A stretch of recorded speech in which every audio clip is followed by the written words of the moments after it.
Hey guys, GHAZZY TV here with part 2 of the Zero to Hero project of the Holy Relic build. And this build, we are going to be showing you the progression that we've done between Act 4 and finishing Act 10. Now, there's a few things I want to mention with this. The Zero to Hero project, like you most likely know already, is me resetting my entire stash and only using whatever I find in this reset stage, the state of the character. I have been picking up some pieces from the previous Zero to Hero project we did before, so my stash has not been touched since the previous Zero to Hero project that we did with Dominating Blow. Quick recap on part 1. We went with some spells, Freezing Pulse, Orb of Storm, Stormblast Mines, Frostbomb and Frostblink was kind of the main skills we were using. And later in the Act 2, 3, we used Stormblast Mines and Orb of Storms. And I would recommend using that to kill Dominus in Act 3 as well. And after Dominus and doing the Act 3 library quest to get CO stuff with the skill gems early allows you to quickly pick up the Dominating Blow. And then you want to switch into the Dominating Blow build, and you simply just use that skill all the way till you are able to purchase the mandatory item for the Holy Relic build to function properly, which would be the Joffrey's Legacy, this helmet right here. Now, I would recommend people to actually farm Tabula through the Humility cards in Blood Aqueducts. These cards looks like this. These are the Humility cards. You get 9 of them to get a Tabula Rasa. I would recommend farming them as soon as you hit Blood Aqueducts. You can do some Chaos Recipes. And for those of you who don't know what a Chaos Recipe is doing or how it's done, is that you need a rare weapon or 2 rare weapons or a rare one-handed weapon and a shield or a 2-handed rare weapon, 1 rare amulet, 2 rare rings, rare boots, rare gloves, rare chest piece, and a rare helmet and a rare belt. Selling those identified to the vendors gives you 1 Chaos Orb. Selling them unidentified, which I would not recommend, gives you 2 Chaos Orbs. So that's how you do the Chaos Recipe, and you can actually do them with item level 60 plus, if I'm not mistaken, and you can find these items in Blood Aqueduct. So you can actually do Chaos Recipes as well as you're finding the Humility cards. So if you're league starting in the middle of the league, just do this, and you can just find some cards, do the Chaos Recipe, and once you have a couple of Chaos Orbs, you can actually use those Chaos Orbs to buy the remaining cards on the market to fill up those 9 cards to get yourself a Tabula Rasa. Now that would be the first step that I would do. However, you can keep doing Chaos Recipes as you progress through the rest of the campaign. You can keep using Dominating Blow, which obviously there'll be a link in the description down below to my build guides, which features my Dominating Blow build as well, and I'll probably make a guide for this Holy Relic. Later, you want to purchase the Joffrey's Legacy. They are going for about 10 C last I checked. I bought this one for 12, I think. 10, 13, 15 chaos. So actually getting it up in price for some reason. This is a Prophecy upgraded Joffrey's Legacy helmet. So once you get this one, you're going to have an additional Summon Holy Relic. Now for low budget, I'm not going to care about the cooldown recovery rate, which is really good for single target damage later on if you want to maximize it. But once you get this, you're able to use the actual Holy Relic. And once you do this, you want to move over, which we did in this playthrough. We actually bought some mandatory uniques with some of the currency that we had in our stash from the Zero to Hero project. And I'm going to go through all of the gearing right now before talking about anything else, actually. So we went with Holy Relic, and what we did was we put them into our Tabula Rasa. So we have a Holy Relic. We have it linked with minion damage. We have Cold Penetration, which I'll mention why in a bit. And then we have an Empower level 3. This was the most expensive piece we have bought. I will not be upgrading this for the rest of the playthrough with the Zero to Hero project because we used the currency from our previous character. And this is going for about 49 C now. I think I bought this one for 47 chaos. If you don't have the currency to buy an Empower level 3, especially early stage in the league, this will be expensive. Mid-league, it's kind of more affordable. You can use something like Cruelty, which is somewhere else in my build. You can use Cruelty in support instead. The difference between level 3 Empower and Cruelty is very, very small. So you can definitely use that instead. It is perfectly fine. Then we're using instead of Cruelty, I actually found it there. You would use Control Destructions instead, sorry. And then we are using an increased area of effect. Now, I prefer this setup because I can then switch my area of effect for Control Destructions, which I have down here. If you do use the Control Destructions instead of the Empower, then you're able to use Concentrated Effect. This is not going to be seen in the POB, but it does work. But I would recommend not using it and instead switching it out for the Control Destructions. That would be my general suggestion for this. Worst case scenario, you can always use things like added cold damage or something like that instead, which would work perfectly fine as well. So I'm not going to go through the rare pieces today. I will be talking about what we did, because we're going to be able to play this build in a solo self-found state between Act 1 all the way to into mapping, and it's not until early mapping that you want to start looking at better rare items. I'm still using a claw that I think we picked up at Act 2 or 3, Act 3 actually. You just want to have a fast attacking claw, preferably to get some attack speed. I just used a couple of alterations to get this. I've been using this since the previous video. Then we did get ourselves a pair of Triad grip gloves. This is something you want to start looking into as soon as you start mapping. You want to get a 4-socket green Triad grip. For those of you who don't know how to color an item like that, you would basically put it in the item here. You would color it with 2 green sockets, which you can find here somewhere. Right there, 2 green cost 25 chromatic orbs. The recipe for these, if you don't have them, you can actually scroll down to undiscovered and look for the different colors. For example, if I hover over the socket 6 socket, it will tell me that I can find this in the abyssal chamber in the Azurite mines. These crawler crafts, as well as the socket crafts, are all found in Delve. So this one was the Azurite mine, I believe. So if you look at Nico in the subterranean chart, I can just Control F and search for Azurite mine. And as you can see here, see if we can find some. Actually, I don't think we have anyone available because it's a bit deeper to get the 6-socket one. But as you can see here, this area here is an Azurite cavity.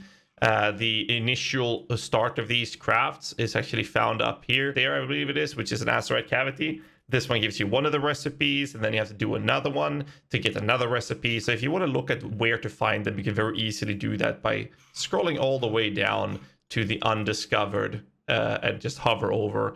For example, the Traps and Mines is from the Temple of Atzwadal. The socket ones, and this one here is from Unveiling, for example, so you don't want to look at those. So, how to get 4-socket greens then. So you start with 2 green through the craft here. This will color the socket number 1 and socket number 2 to green. After this, you would make the item 2 sockets, so that it would only have those 2 sockets. And then you would make the item 3 socket. It will then add a socket and have a chance of, that color is going to have a higher chance of becoming either red or blue, because the item is hybrid between armor and energy shield. But there's always a chance that it turns green. If it doesn't, you'll go back to 2 sockets and then back to 3 sockets till it's green. And you do the same thing for 3 socket and 4 socket till you have 4 green sockets. All this costs is jeweler orbs. Do it at your own pace. It's okay if you don't have 4 green at the early stage. Just get the item when you can and start using your jeweler orbs for this. You shouldn't need jeweler orbs on many other items because you're going to use a tabula rasa early. So it's not very expensive to slowly progress into this state. The other unique item I would recommend buying is actually a Jinxed Juju. Jinxed Juju allows you to let your specters take damage from you. Right now, in my current state of this build, I have not ascended enough, so I do not actually haven't started using my specters. I will when I do the Merciless Lab, which will allow me to get Mr. Sacrifice. I'll show you Triad in a bit. The Jinxed Juju then allows you to be even tankier. This build is going to be up and close in fighting for the most part, so you want to have as much defense and stacking as possible. If you're able to find a silver oil or be able to buy a silver oil, crystal skin is basically one of the best options. It allows you to have avoid elemental ailments and extra resistances. Not mandatory, but it's something you want to look into for the end game play. The oils required is the sepia oil, black oil, and a silver oil. By the way, if you didn't know, you can actually hover over the certain notables on the passive tree to know which type of oils you need to allocate it by simply holding down the Alt key. So if you hover over, for example, this node right there, that one, yes, that one. That one requires 2 black oils and 1 verdant oil to allocate onto your amulets. Darkness of Throne being the best belt in the game, both for low and high budget, just shove in any jewels that gives you HP and damage, doesn't really matter. That's like the mandatory things. I did put an overflowing chalice that I had in my stash. Not mandatory, it's more something that you want to have for the later game anyways. It's not going to do anything for me in the current state either. And the rest of the gear is just life and whatnot. And later you want to have a Shaper Influence shield with life recovery on block, which is currently doing basically nothing for me right now. Which is why I took the shield and actually equipped it. So I do have the life recovery block, but I barely have any block at all because we don't have the Necromancer Ascendancy node, Mistress of Sacrifice.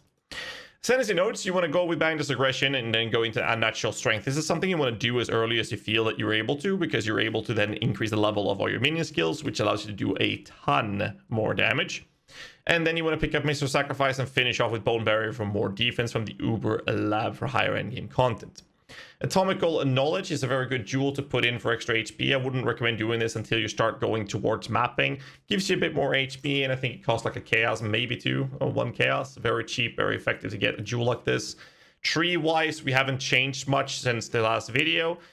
We are not using Redemption. We have a respect out of these trees, these 4 nodes here, because we're no longer using temporarily summoned minions, and we put those points into mana reservation, and we put them into just a bunch of HP and Sanctuary for more resistances, and Resolute Techniques, of course, is still gonna be there. So the next process for this character would be to fill out the life notes and then get a very, very cheap cluster jewel setup, which I'll be showing you in the next video. We're going to go for something with a renewal or Feasting Fiends, most likely a renewal. And the amount of passive points in this cluster will basically be dictated by the price on the market. So I will buy the cheapest large cluster jewel with renewal, and whatever that is, I'll buy it. Probably it's going to cost me 5 Chaos Orbs. And then we're going to put 2 smaller clusters with Flexible Center, which shouldn't be very expensive at all for more defense. That's basically the plan for this build. Something I do want to mention that we made some changes. You want to bring up the POB is the skill changes. So I'm going to go through the entire POB right now, which will be updated in the links in the descriptions below. The Holy Relic setup is obviously Empower, preferably level 4, but we're going to keep the budget down. Increase Air Effect is something I'm going to switch out for Predator later. And in this setup, I will be able to switch Empower for Cruelty if you don't have an Empower, and then use the Cruelty instead. And you use Predator for single target and Increase Air Effect for clearing. So that's kind of the setup we're going to be using. The trigger remains the same. Frostbite for reduced enemy cold resistance, Bone Offering and Desecrate. Skitterbots with the Unbound Ailments Bone Chill. The utility minions is going to be a little bit different this time. Made some minor changes in this. We have a Golem, either Carrion or Stone Golem. I will keep using the Stone Golem because of the taunt. It's going to be safer. Generosity with Hatred, because it's just the best way out there. Triad Grip Dash, Whirling Blades, Fast Attacks, and Evolve Haste. I don't have them enabled just to not to inflate the DPS. And then we have an Unset Ring for Convocation, and if you really want to, you can later get an Animate Guardian. This is not something I'll be using, which is why I actually have just a portal in there. I will actually skip the Animate Guardian through this entire process and this entire project, because I believe that most casual players wouldn't actually ever use the Animate Guardian. But you can if you want to. There's going to be a video in the descriptions below showing you the in-depth guide of what an Animate Guardian does, how to play it, how it works, and gear sets you can use on it. The interesting part with this is 2 things. It's Spectres and how we initiate the Holy Relic. Now, I normally prefer Cyclone, but I have been tricked into trying it, thanks to the chat, and been proven that Static Strike is actually way more comfortable. So I'm going to show you a map to be the finalizing of this video, where I'm using Static Strike. Now, first thing I want to mention is the Spectres. Because of lack of sockets and this build with this setup, we are no longer able to use Life Tap as a support for the Spectres. This means we have a less uptime of our Frenzy charges. But we're getting them increased duration, so it'll be interesting to see if we're actually going to be able to sustain 3 charges or not. I don't think we will be able to, but it does still give us the Primal Crush Blow, which is the big portion for this build. Now, Frenzy Charges are normally one of the best things you can add to minions, but since our minions are not actually attacking, they only benefit from the damage increase, which is really not that big to actually cap on 3 charges. So it's an okay loss to have for the gain that you get of using Static Strike. Now, Static Strike allows you to have increased duration and fast attacks to increase the duration of the beams that will be shot out from your characters. So instead of being cycloning and spinning, which makes the build kind of slow, Static Strike increases your clear speed significantly and is still very fine to use for the single target. I do believe that single target will be slightly lower because of this, but clearing is significantly faster. So it's going to be a matter of personal preference. So I'm going to show you a map real quick here, just to show you the clear speed that is generated by having a setup that looks like this. So let me just grab a map real quick. Let's do a park map, and just blue rolls in the start. Chill, extra fist is cold. That's fine. And we're going to pop this one in. This is, however, in Awakener 8. Keep that in mind. Very, very comfortable. And my next video will go more in detail with upgrading the gear and the process we're going to go from this level to make the character ready to go into Conquerors and Sirus. So our relics are going to be tightly following us. We have increased AoE right now. Okay, the golem's killing them. So whenever we hit something, we're going to be doing fire damage in this case, and we also have lightning damage through the physical damage converter lightning from static strikes. That's very comfortable. So as soon as we hit something, we're going to have beams shooting out from us. So I'm going to do this and hit them. Now my character is, by just running, is automatically triggering. As you can see here on the top left corner, we have the static strike. You're charged with static energy, and I will just be shooting beams out. So instead of needing to spin on enemies all the time, I can just hit and I can just run basically and just convocate, and the enemies should be dying. Now, I don't have the Mr. Sacrifice, which gives me a grand total of 50% more duration to this. But as you can see, this is a much faster way of clearing with this build. Very comfortable, but I do believe we lose some single targets to have this clearing. So it's a matter of personal preference in how you want to play the build from that point. But it's very, very comfortable to clear this way, as you can see here. So I'm just going to finish this map, show you the boss damage here. Boss damage you want to hit to have the maximum DPS output, which is the only problem I have when you're using static strike compared to cyclone, which allows you to easily dodge enemies. This doesn't mean that you can't switch to a cyclone when you're doing bosses. You want to keep fast attacks though, but it's all about the colors that you have access to, of course. Endgame, you could look into having like a pair of Elder Boots with Fortify, which would definitely help you with the idea of generating the Fortify on hit by socketing your attack in such a pair of boots, which will definitely be something you want to look into for the increased defense of this build, which is very important. It's not something you can just ignore because of the fact that you're actually going to be in the midst of the fight, and the only minion taunting for you, since your Holy Relic can't taunt, is actually the Golem. And now he does do a taunt ability, so it's normally quite often being taunted enemies you're going to be fighting. Doesn't mean that you always have all the enemies taunted. So because of that, this is the process, and that's the focus of the build. I don't really have anything else to say about this project. It's comfortable to use this compared to Cyclone, but yeah. Quick recap, I guess. Farm Tabula in Act 9. Blood Aqueducts. Buy a Joffrey's Legacy. Use Dominating Blow till you have it. If you have Spec Redemption, take away those notes. Take away Enduring Bond notes. Spend them into Reservation notes. Spend them into Sanctuary if you need resistances. Spend them into Life notes. And later on, which I'll cover in the next video, we're going to go into Gearing and Cluster Jewel. And that's it. Choose between Static Strike and Cyclone, and get yourself a Triad Grip and start working on that, and buy a Darkness and Throne and get some jewels for that. That's basically the process between Act 4 and Act 10. Hope you guys enjoying this this little project we're doing. We're going to do this with more builds in the future, but for now we're focused on the Holy Relic, and I will be back very soon with part 3, where we're going to progress this character into being ready for Conquerors, and then we'll have another video where we go do the Conquerors and the Sirus fight. Hit the like button, subscribe for more content. Until next time, stay safe, keep rocking.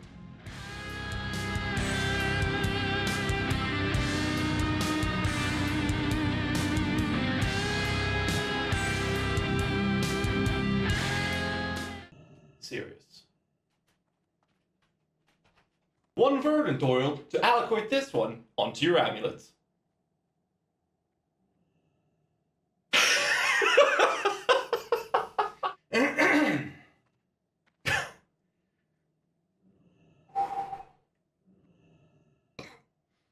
I could have a fucking field day with this.